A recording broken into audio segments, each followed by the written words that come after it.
ရေမကြီးခင်မှာအာကာသယာဉ်အများပြားကိုလွတ်တင်ခဲ့ပြီးအနာကလည်းအဲ့ဒီထဲမှာပါဝင်ခဲ့ပါတယ်တခွဲခန်းမှာဒါရိုက်တာဖြစ်သူလီဝေဆိုကကဘာကြီးဟာဩကာခဲတွေကြောင့်ပျက်စီးတော့မှာဖြစ်လို့သူတို့ဟာနောက်ဆုံးကြံရည်သူတွေဖြစ်ကြောင်းရှင်းပြပါတယ်အနာဂတ်အတွက်မိခင်နဲ့သားကိုသူတို့ဖန်တီးရမှာဖြစ်ပြီးခန္ဓာကိုယ်တွေကိုဖန်တီးနိုင်ပေမဲ့စိတ်ခံစားမှုတွေကိုတော့ပြန်လည်ဖန်တီးရအောင်မှာဖြစ်ပါတယ်ရုတ်တရက်အနာဟာအိမ်မက်ထဲကနိုးလာပြီးပတ်ပတ်လည်မှာရေတွေဝန်းရံနေတာကိုတွေ့လိုက်ရတဲ့ဟီဂျိုစီကဖုံးပြန်ဝင်လာပြီးအပေါ်ကိုတက်ဖို့ပြောပြန်ပါတယ်အဖြစ်အပျက်တွေကအရင်တိုင်းထက်ကြော့ဖြစ်နေပြန်ပါတယ်လေကားမှာလူတွေပိတ်မိနေတော့အေယာမလိုင်းလုံးကြီးရိုက်ခတ်လာပါတယ်ကျင်းပြောက်သွားလို့အနာလိုက်ရှာနေတော့ရေနစ်မလို့ဖြစ်ခဲ့ပေမဲ့ဟီဂျိုကကယ်တင်ခဲ့ပါတယ်ပောက်ကွဲမှုတွေဆက်တိုက်ဖြစ်နေပြီးအနာဟာကျင်းကိုရှာဖို့ရေထဲကိုပြန်ခုန်ချခဲ့ပါတယ်သူမဟာတက်လေကားထဲကဂျီဆူးကိုကယ်တင်နိုင်ခဲ့ပြီးဂျီဆူးကကလေးတစ်ယောက်ကိုလူတွေဆွဲခေါ်သွားတဲ့အကြောင်းပြောပြပါတယ်အနာဟာအတိတ်ကသူမအသက်ခံရတဲ့အမတ်တရားတွေကိုပြန်မြင်အောင်ရင်လူသက်သမားတစ်ယောက်ကိုသူနဲ့ထုနှက်တိုက်ခိုက်ခဲ့ပါတယ်အဲ့ဒီနောက်အနာဟာအဆောက်အဦရဲ့အထက်တိုင်းမှာဂျင်းကိုလိုက်ရှာနေခဲ့တယ်အဲ့ဒီအချိန်မှာခေဆေရကအရာရှိတွေရောက်လာပြီးလူတွေကိုတက်ဖြတ်နေကြပါတယ်အနာဟာကိုဝင်ဆောင်မျိုးသမီးတစ်ယောက်ကလေးမွေးတာကိုကူညီပေးခဲ့ပြီးဂျင်းဆွဲထားတဲ့ပုံလေးကိုပြန်ကြည့်ရင်သူမဂျင်းကိုပြောခဲ့တဲ့စကားတွေကိုပြန်သတိရလာပါတယ်နောက်ဆုံးမှာတော့ဟီဂျိုကဂျင်းကိုရှာတွေ့ခဲ့ပါတယ်အနာဟာသူမရဲ့တပ်ပုံတွေအများကြီးကိုတွေ့လိုက်ရပြီး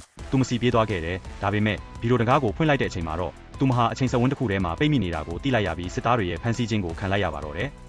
ဇလန်းရဲ့အဆုံးသက်ကိုဆက်ပြီးသိချင်ရင်အသေးလေးပေးပြီးအဆက်လို့မှန်းခဲ့ပါဦးခင်ဗျာ